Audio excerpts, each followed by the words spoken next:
De um. Acho que ela era uma mulher prospina, né? Porque era prostituta, era uma mulher sem classe, uma mulher que pela sociedade era discriminada, provavelmente, não nessa cidade, mas ela era uma pessoa que não tinha cultura, uma pessoa prostituta, então era isolada, então era discriminada, era só usada pelos homens. E o próprio Deus não olhou para essas coisas. E isso me chama a atenção. Para na igreja, a igreja é para os doentes, né? Temos que aprender a não julgar as pessoas, mas trazer para Cristo, né? Não adianta você trazer para Cristo se você tem o olho julgador pelaquela pessoa que Deus salvou de verdade. Está na igreja por de verdade, não. Porque quem tem esse papel de fazer o julgamento não somos nós, nem o próprio Deus julga. Deus só vai julgar naquele grande dia. Então vamos salvar todo mundo, não importa o que a pessoa faz, porque Deus não ama a prática, mas ama o pecador. A gente aprendeu aqui que o próprio Deus não se levou pelo que ela fez, mas qual era a atitude que ela estava tomando ali, salvando os seus discípulos ali. Então a gente aprende que Deus ele ama todos e não importa as circunstâncias. Era uma mulher de fé, o primeiro tópico, né, dessa terceira lição. Uma mulher de fé, uma mulher que confiou, uma mulher que acreditou nas palavras, né? E interessante que o segundo tópico fala uma mulher estratégia, né? Ela teve uma estratégia, escondeu eles debaixo de um pano lá, escondeu eles e os soldados chegaram na sua casa porque todo mundo falou que ela estava na casa da prostituta. E ela falou assim, não tem ninguém aqui. Ela protegeu os discípulos, né? A mentira de Rabi foi pecado, originalmente. Fraqueza de uma pessoa que não conhecia completamente o Senhor e a sua lei. Interessante, ela mentiu ali. Mas ela não tinha ainda conhecido o total de Deus, né? Ela guardou aqueles homens, falou de Deus, falou assim, o povo está apavorado, sabendo que essa terra é de vocês, viu uma fama de vocês que vocês ganharam aí os outros povos e eu sei que a terra é de vocês. E ela confiou nas palavras dos profetas, falando assim, não, essa terra não se preocupa. Confiou neles, deixou eles lá, mentiu, foi uma mentira, fraqueza, né? De uma pessoa que não conhecia as leis de Deus. Mas interessante, ela precisou passar por isso tudo, esse processo de libertação. Sabemos que a mentira não é de Deus, mas ela precisou fazer aquilo ali, entendeu? Para futuramente a se amadurecer, né, espiritualmente, né? Como tem que a pessoa se amadurece espiritualmente, se envolver em situações complicadas com sabedoria e discrição, mas sem mentir, como aconteceu com Abraão, como foi questionado por Isaac acerca do cordeiro para o holocausto. Mas interessante, né? Se a gente for levar também Abraão, né, como está falando aqui na lição do capítulo 2, né, no tópico 2 do capítulo da lição 3, que estamos olhando aqui sobre os preceitos, fala que Abraão também omitiu, né, dizendo assim, Deus proverá para si o cordeiro. Por quê? Porque ele sabia que se ele falasse para o seu filho que ia matá-lo, se a gente botar conjecturalmente, o que o garoto ia fazer? O garoto ia correr, porque o garoto ainda não tinha conhecia Deus, mas não conhecia esse Deus que fazia isso, né? Não tinha, como posso dizer, o sobrenatural, não tinha uma experiência com Deus ainda. Ele conhecia porque o pai falava, como vou dar um exemplo de Jó. A palavra de Jó fala lá em 42 que Deus, ele conhecia Deus por falar, mas agora ele conhece Deus por agir e pelo seu mover. Então, ele conhecia por falar e não conhecia pelo seu agir quem era Deus mesmo de verdade, que ele conhece mais à frente, né? Mas interessante que ele também omitiu. A mesma coisa ela omitiu para guardar os seus profetas, ele omitiu para cumprir a promessa de Deus.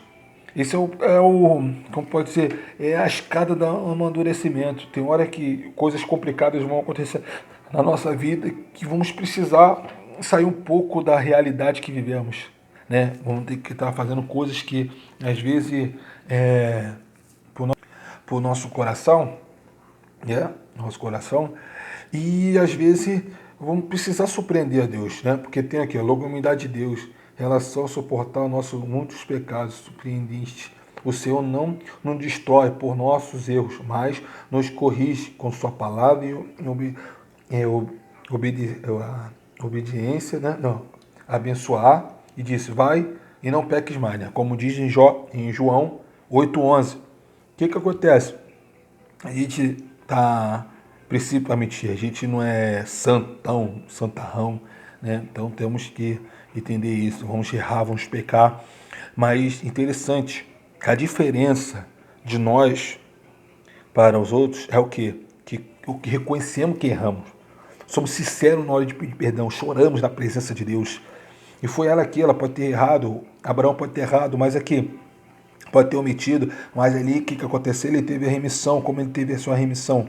Ele confessou, ele foi sincero com Deus. Assim, por isso que Davi era o segundo coração de Deus, que mesmo ele errava, porque se a gente for botar no papel, Davi pecou mais do que Saul. Mas qual a diferença? Porque Saul morreu e Davi não? Porque Davi era sincero, ele chegava para Deus, ó, eu errei, eu fiz isso, fiz aquilo.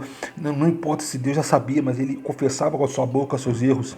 Então ele era sincero no seu querer. Então na nossa vida não é diferente. Entendeu? Seja sincero com Deus. Que eu tenho certeza que Deus vai remissão dos seus pecados e vai mostrar que Ele é Deus na sua vida, né? Vamos para o terceiro tópico. E para a gente estar finalizando, né? Uma mulher de um fio escarlate. O que é um fio escarlate? A gente falamos aqui, né, que os espias chegaram na Terra. Ela falou que conhecia, né, a história deles pelas suas atitudes, pelo seu testemunho, né, pelas suas vestes. E ele falou assim, ó, a tua casa não vai ser destruída. A tua casa não vai ser destruída. Por que a tua casa não vai ser destruída? E interessante, né, que aqui fala do terceiro tópico, né, como nós estamos falando sobre essa fita escarlate. Vamos explicar o que é uma fita escarlate. A gente ouviu, eu sempre estou aqui comentando, que eles falaram para ela que ela não ia ser morta, nem sua família. Interessante que a sua família poderia morar em outras casas, né? Então nesse dia, né, que ela viu que o povo estava rodeando a terra, todo mundo vai morar comigo aqui, né? Interessante, né? Sua casa, ou eu fico conjecturando, cada um na sua casa, e cada casa ela botou uma fita na sua janela, né? Fita na sua janela, né? Foi lá, botou uma fita. Por que essa fita na janela? Fita vermelha, uma fita escarlate. Por não ser destruída. Porque quando Deus ia derrubar, como derrubou a muralha, né? O povo entrou na cidade, destruiu tudo que tinha na cidade, porque Deus mandou destruir. As únicas casas que ficou de pé foi a família e a Rabi, né? Uma mulher que era prostituta, mas uma mulher que viu a glória de Deus, né?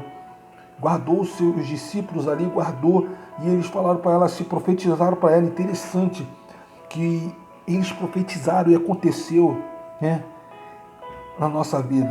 Eles tiveram atitude, ela teve fé de confiar naquelas palavras. E ela confiou que Deus não ia destruir a sua casa, mas ela teria que ter a fita. E falou assim, se a tua fita não tiver na tua janela, a morte vai chegar na sua casa, a tristeza vai chegar na sua casa. E a gente, Deus me levando até o Egito, mostrou que o sangue carnesim, né? O sangue carnesim, ele botou na porta e a morte não entrou naquela praga que Moisés falou, olha só, vai matar os primogênitos. Mas aquele que tiver o sangue carnesim na porta, a morte não vai entrar. Interessante que quando ela botou essa fita, a morte não entrou. O povo entrou, destruiu toda a cidade, matou todo mundo. Interessante que quando olhavam para aquela fita, não podemos matar, porque essa aqui é a casa que guardou os discípulos de Deus. Guardou aqueles que vieram ver a terra. Na nossa vida não é diferente. Confia no Deus de Israel que está na sua vida. Confia no Todo-Poderoso. E eu finalizo aqui esse estudo, porque a fita simboliza o sangue de Deus, sangue carnesim na nossa vida. Confia no Todo-Poderoso, confia no Deus de Israel que guarda a sua vida. Esse tempo de coronavírus, esse tempo que estamos vivendo, essa epidemia, vamos aprender a confiar no Todo-Poderoso, fazer como Josué falou aqui, para conquistar a terra. Precisamos levantar as mangas e correr atrás. Precisamos orar, precisamos vigiar. Mas antes de vigiar, o que é vigilância? É ser prudente, fazer o que? Limpar as mãos com álcool, botar a máscara, mas também orar, buscar a Deus. Não importa se você não está podendo estar na congregação, mas busca o Todo-Poderoso, busca o Senhor na sua casa, leitura da palavra, leitura do mandamento do Senhor. Se puder pegar a revista, vocês jovens, vocês irmãs, vocês varões, pega a revista e estudam, fala com o teu Deus, com o Deus de Israel, o Todo-Poderoso que está na vida de vocês. Porque que como Josué preparou o povo para uma grande conquista, na nossa vida não é diferente. Antes de Deus te dar um milagre, Ele te prepara, por isso que tem a luta. Porque a luta vai te fazer a não pegar a bênção que Deus vai te dar e jogar fora. A bênção de Deus que vai vir para a tua vida vai ser um dia maravilhoso por Deus. Sabe por quê? Porque quando a gente entrega tudo na mão dele, deixa na mão do Senhor, Ele vai fazer. Mas Ele quer que você confie, porque a forma que nós queremos que Ele age, Ele não vai agir da forma que nós pensamos, mas na forma dele. Eu fico imaginando o povo achando, Deus vai nos dar terra, então Ele vai destruir tudo com seus anjos e vai dar terra. Não. Deus, Ele quer ver as suas ações, quer ver o teu agir, quer ver que Ele vai te mostrar no deserto se você murmura. Ele vai mostrar no deserto quem você é. Esse é o preparo de Deus para a nossa vida. Quando a gente quer milagre, quer conquistar algo na nossa vida, Deus primeiro a gente faz correr atrás desse objetivo, em estudo.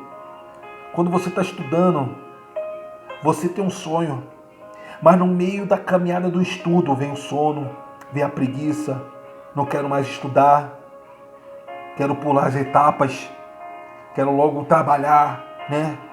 Esquece de estudar. E quando você pula etapa e não sobe escada para poder ter um grau de entendimento, e você pula essa etapa, lá na frente tem uma queda, porque você começa a imaginar, poxa, porque eu não estudei?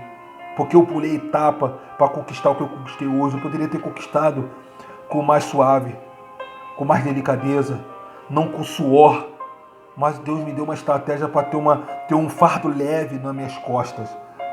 E às vezes a gente quer pular etapa, né? Como tem um vídeo de uma cruz, uma pessoa levando a cruz, e toda vez que ela ia atravessar, ela cortava um pedaço da cruz, cortava um pedaço, chegou num lado que o abismo era mais alto, e quando ela botou a cruz dela caiu dentro do abismo, porque ela queria dar etapas, né? Cortar etapas da sua vida. Não corta etapas da sua vida, entendeu? Porque a etapa vai te fazer amadurecer, as etapas vai te fazer você crescer, entendeu? Não importa que você querer ser grande, sem não aprender a ser pequeno. Antes de Deus colocar você por cima, Ele vai querer você por baixo. Então confia no Deus de Israel, confia no Senhor na sua vida, porque o mais que Ele fará, Ele é o próprio Deus que vai guardar todo o seu, aleluia, sua vida, sua família. Mas para Ele guardar a sua família, dá o primeiro passo, chama a atenção dEle para a sua vida, faça como Josué, vamos confiar. Qual é o comandante que Ele está falando aqui? Eu ser fiel, ser comandante. Comandante é Deus, comandante é o Senhor. Se Deus falou que vai dar terra, vai dar, mas não é da sua forma, é da forma dEle. Então confia nele, observa a estratégia que Deus está te dando, observa qual o caminho que Ele está fazendo no deserto, porque lá em Provérbios, interessante que a palavra vai nos ensinar lá em Provérbios, que Deus faz caminho no meio do deserto. O que é deserto? Deserto é um lugar só de areia, lugar que não tem provisão, lugar que não tem água, lugar que não tem terra. É deserto, por isso que chama de deserto.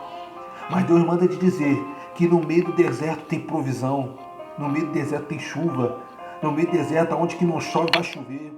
Onde no deserto não tem água, eu vou fazer nascer água.